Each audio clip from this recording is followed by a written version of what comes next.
Karen stormed into my yard claiming an HOA inspection, but I'm not even in the HOA. What happened next? Let's just say the police made sure she won't be back. It started like any other Saturday morning. Sunlight filtering in through the blinds, coffee brewing, the soft hum of weekend peace settling over the neighborhood. I had plans: mow the lawn, fix the hinge on the shed door, maybe grill something later if the weather held. Just a normal, relaxing day off. But as I glanced at my phone to check the time, a notification from my security camera app popped up: motion detected, backyard. That in itself wasn't unusual. A squirrel, a stray cat, even the wind nudging the trees could trigger it. But what caught my attention was the thumbnail preview. Definitely not a squirrel. A person was in my yard. I tapped the notification, and a live feed loaded in seconds. Standing just a few feet from my garden beds was a woman in her early 50s, wearing a salmon-colored cardigan, oversized sunglasses, and a visor like she was about to play doubles at a country club. She held a clipboard in one hand and a measuring tape in the other, as if she was inspecting property for resale or writing a code violation report. I knew exactly who it was before she even turned around. Karen. Everyone in our neighborhood knew Karen. Not her real name. Mind you, her actual name was Cynthia something, but Karen fit like a glove. She was the self-appointed enforcer of all things HOA-related. Always had her nose in someone's yard, always making notes, always sending emails full of passive-aggressive concerns. The kicker? My house isn't even part of the HOA. I live in a small cul-de-sac that was originally zoned before the HOA was formed, and while the rest of the neighborhood joined the association, my property, along with two others, remained independent. No dues, no meetings, no silly rules about mailbox height or lawn edging. It was one of the reasons I bought the house in the first place. But Karen never accepted that. In her mind, if she could see it from her window, it had to fall under her domain. I threw on some sandals and headed out back, phone in hand, already recording. I wasn't about to get into a he said, she said situation with someone like her. As I stepped outside, I called out, "Can I help you with something?" in the calmest tone I could manage. Karen turned slowly, that ever-present smugness etched across her face like a permanent feature. "HOA inspection day," she announced, gesturing broadly like she was unveiling a new home on a real estate show. "Just doing my rounds." I raised an eyebrow. "You're on my property." She didn't even flinch. All properties in this neighborhood must adhere to community standards. It's in the charter. I pointed out for the 100th time that my home isn't in the HOA. I'm not a member. Never have been. You don't have any authority here. Karen gave a tight-lipped smile, the kind you give someone you're about to condescend to. Well, that's actually a bit of a gray area. You're within the neighborhood, so the board still expects compliance. She held up her clipboard like it was a badge. "And I'm authorized to conduct inspections."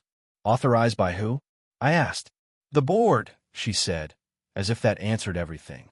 I told her she was trespassing and asked her leave. She ignored me and continued her little investigation, walking over to my garden bed and crouching down. "These weeds," she said, pointing. "They're over regulation height." "What regulation?" I asked, now more irritated than curious. She flipped a few pages and read from some document. Section 3.4. All visible landscaping must be maintained within acceptable aesthetic standards. I had to laugh. "You understand that doesn't apply to me, right?" Karen stood up, not amused. "Neglect affects property values. If your home looks unkempt, it reflects poorly on the entire neighborhood." "So what's next?" I asked. "You gonna rate my tomato plants, too?" She started taking photos with her phone of my garden, the side of my shed, even my recycling bin. "Just documenting," she said. "For the record, if you won't comply voluntarily, we can escalate." "Escalate to who?" I asked. "To the board. And, if necessary, to legal counsel." I looked around. "Let me get this straight. You walked onto my property, without permission, claimed to be on official HOA business even though I'm not part of the HOA, and now you're threatening legal action over my garden." Karen's jaw tightened. "There's no need to be combative. I'm just trying to help you get back into compliance." I took a step closer. "One last time. You're trespassing. Leave now, or I'm calling the police." That got her attention. Her eyes narrowed behind her sunglasses. You wouldn't dare. Try me, I said, pulling out my phone again and holding it up so she could see the screen. I've got you on video entering my backyard. Without permission. That's enough for a trespass warning, at least. Karen huffed, clutching her clipboard like it was a holy relic. You're being incredibly hostile. I'm going to file a report. Great, I said. You do that. But don't come back here again. She turned, muttering under her breath, something about how the neighborhood was going downhill and how I'd hear from someone official. She stomped off toward the sidewalk, her heels clicking against the pavers like an angry metronome. As she left my property, I stood there in disbelief. Who just walks into someone else's backyard like that? She really thought she was on some kind of righteous mission, that her clipboard gave her the right to barge into private spaces and start nitpicking shrubbery. It was insane. I figured that would be the end of it. I had video. I'd warned her, and surely even Karen wouldn't be crazy enough to push things further. Maybe she complained to her friends. Maybe she'd vent on Facebook. Maybe I'd even get a passive-aggressive letter in the mail. But I assumed the worst was behind me. I couldn't have been more wrong.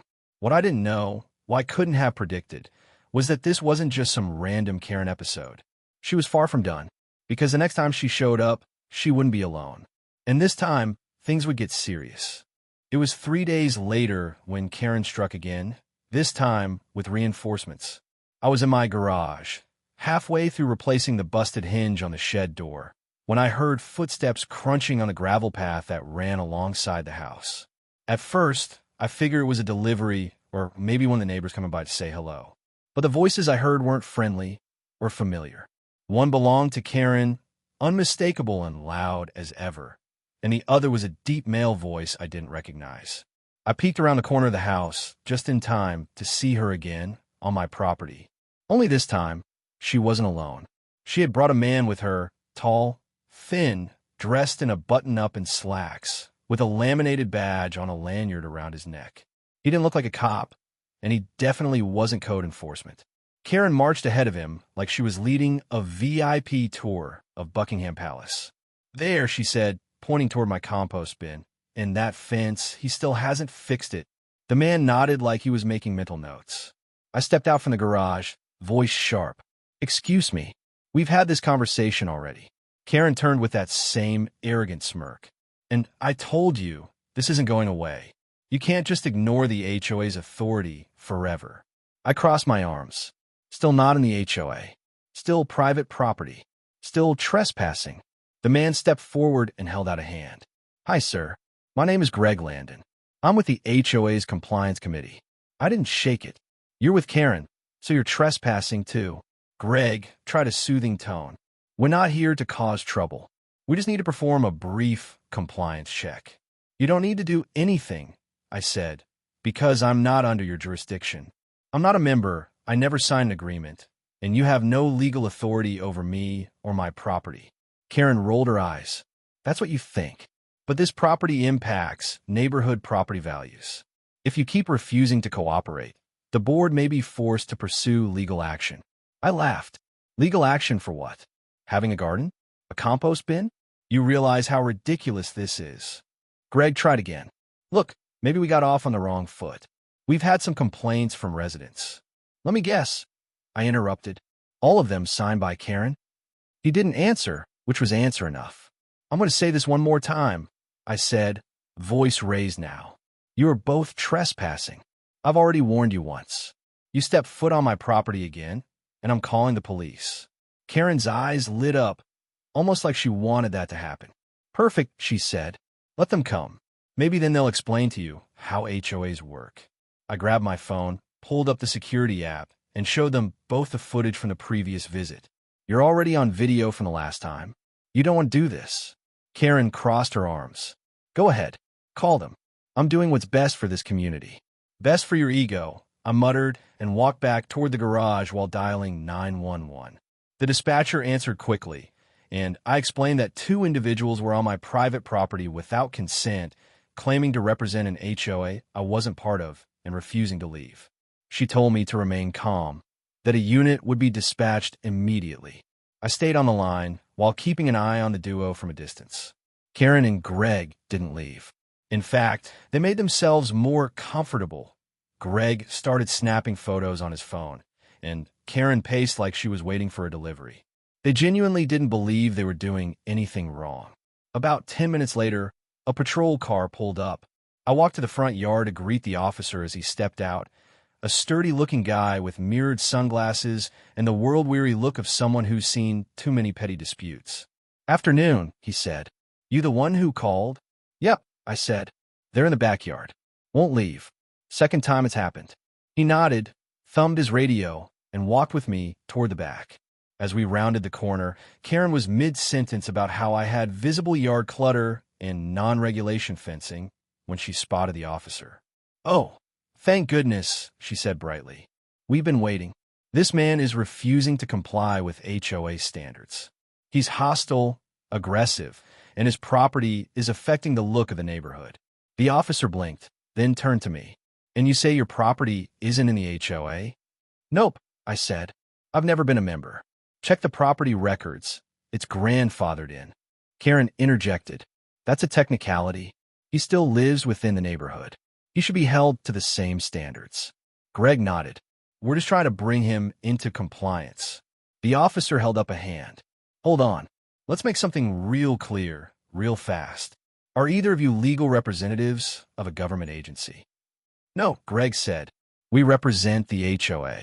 Do you have any court order or warrant or legal documentation granting you access to this property?" Karen hesitated. "Well, the HOA charter states." "That's not what I asked," the officer cut in. "Do you have any legal right to be here?" They were silent. "All right," the officer said. "Then you're trespassing." Karen's face turned red, like someone had just slapped her with a wet towel. "Excuse me? I'm a board member. I have every right." "You don't," the officer said firmly. "Not here. Not without permission.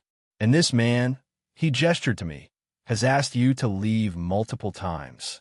That's enough for a trespassing complaint." Greg cleared his throat. "We're just trying to protect the value of the neighborhood. That's not your job, and it doesn't give you the right to step onto someone's private property uninvited." Karen was seething now. "This is outrageous. I demand you cite him for violations." The officer raised an eyebrow. "He's not breaking any laws. You are." He asked me if I wanted to press charges. I considered it.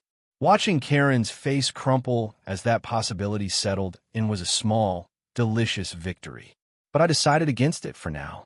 "No charges," I said. "Just a formal trespass warning. If they come back again, I'll file." "Noted," the officer said, then turned to them. "Both of you need to leave. Now, if you step foot on this property again, you'll be arrested." Greg looked like he wanted to melt into the lawn. Karen opened her mouth like she had one last speech in her, then thought better of it. They left without another word. The officer stayed behind just long enough to take a statement and jot everything down for the report. Before leaving, he gave me a slight grin. "You'd be surprised how often this kind of thing happens," he said. "HOAs get a little carried away." "I'm starting to believe it," I said. As his cruiser pulled away, I walked back to my garage with a mix of relief and vindication. I had won this round, but something told me Karen wasn't finished. Not yet. People like her never back down quietly. She was humiliated, sure, but humiliation only made her more dangerous. What I didn't know then was that Karen was already plotting her next move. And this time, she was going to try and flip the script. But the thing about flipping a script, sometimes it flips on you. I thought the confrontation in my backyard would be the last straw, that maybe, just maybe, getting a formal trespass warning from a police officer would be enough to make Karen back off. But I had clearly underestimated the sheer, delusional tenacity of this woman. When people say Karen energy, they usually mean entitlement. But what Karen had was something darker: obsession, control, the desperate need to assert authority, even when none existed. So when I got the letter in the mail 4 days later, I knew it had her fingerprints all over it. It arrived in a thick envelope marked with the HOA's logo. Inside was a typed, formal-looking document titled Final Notice of HOA Violations. Immediate action required, in all caps bold. A list of infractions followed: unapproved garden structure, non-regulation fence height, inappropriate waste disposal practices, and my personal favorite, visible storage of offensive materials, which I can only assume refer to the tarp I used to cover my firewood. Attached to it was a fine schedule. Yes, a literal breakdown of the fake fines they were claiming I owed, totaling over $1,100. They even included an invoice at the bottom with payment instructions. I burst out laughing at first, but it wasn't funny for long. There was a final line in red ink at the bottom. Failure to respond to this notice may result in further legal escalation or a lien placed on the property. A lien. That crossed a serious line. A threat like that, even if completely baseless, was not just Karen being annoying anymore. It was an attempt to intimidate me through fake legal documents. And since I had already warned her, and she had been issued a formal trespass warning, this was starting to drift into criminal territory. So I did what I probably should have done the first time. I got a lawyer involved. I took the letter to a local attorney who specialized in property and HOA law. He reviewed it with a mix of disbelief and amusement, then looked up from the paper and said, "They're going to regret sending this." Turns out, impersonating legal authority and threatening a property lien when you have no standing to do so, yeah, that's very illegal, especially when it's directed at a property that has never been under HOA control. He drafted a cease and desist letter the same day, not just to Karen, but to the entire HOA board. It laid out in precise legal terms that their claims were false, their threats were potentially criminal, and if I received one more letter, phone call, or uninvited visit, we'd be suing for harassment, fraud, and misrepresentation. But that wasn't enough for me.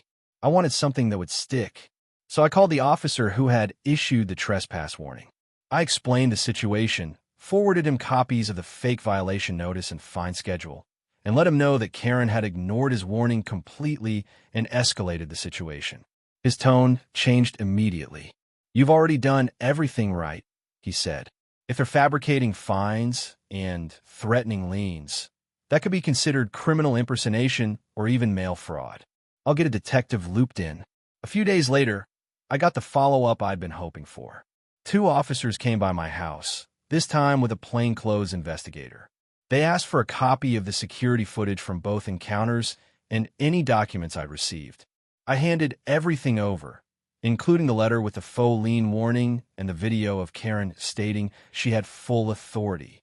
The detective gave a slow whistle as he skimmed the letter.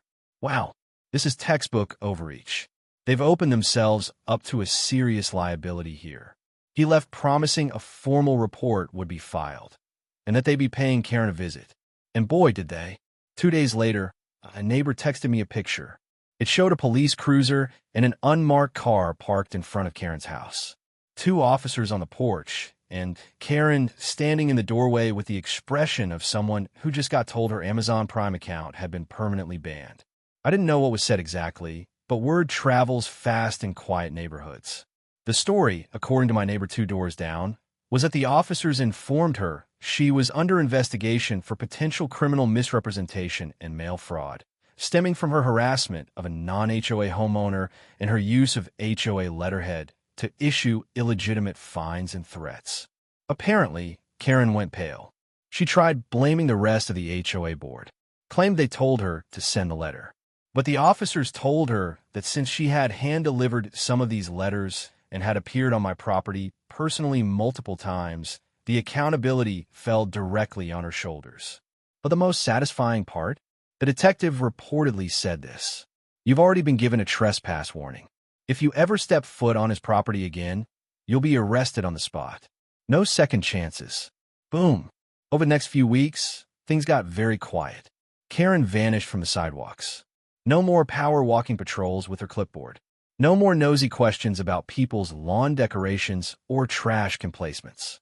It was like someone had flipped a switch and muted her entire presence. I heard whispers that she'd been suspended from the HOA board indefinitely, though, of course, that was their polite way of throwing her under the bus. The HOA president sent me a formal apology letter. Not a generic one either. A personal letter, acknowledging that Karen had acted outside the bounds of her authority and that the board was reviewing its procedures to ensure nothing like this ever happened again. Translation: please don't sue us. As for me, I made some upgrades to the backyard, built a new fence, added raised garden beds, and installed a bigger, more visible compost bin just out of spite. I even put up a small wooden sign at the edge of my yard that read, "Private property, not in HOA. Karen not welcome." It got a few chuckles from the neighbors. I ran into Greg, the other guy Karen had dragged into the mess, at the grocery store a few weeks later. He was sheepish, quiet, and avoided eye contact until I approached him. When I said hi, he sighed and said, "I'm really sorry about all of that." She said we had the legal right. I didn't know. I told him I appreciated the apology. But next time, I added, "Don't follow people into their yards unless you really know what you're doing." He nodded and promised it wouldn't happen again. Now, months later, the whole situation feels like a weird dream. Karen still lives in the neighborhood, technically, but she keeps a low profile. No more clipboards, no more crusades, and definitely no more visits to my property. Sometimes justice isn't dramatic. It's not about sirens and handcuffs. Sometimes it's the slow, undeniable squeeze of consequence, followed by the silence of someone who's finally been put in their place. And every time I walk through my peaceful backyard with my totally non-compliant fence and garden, I smile just a little wider. Because in the end, the police didn't just teach Karen a lesson. They reminded her of something she'd clearly forgotten. The law doesn't care about your clipboard.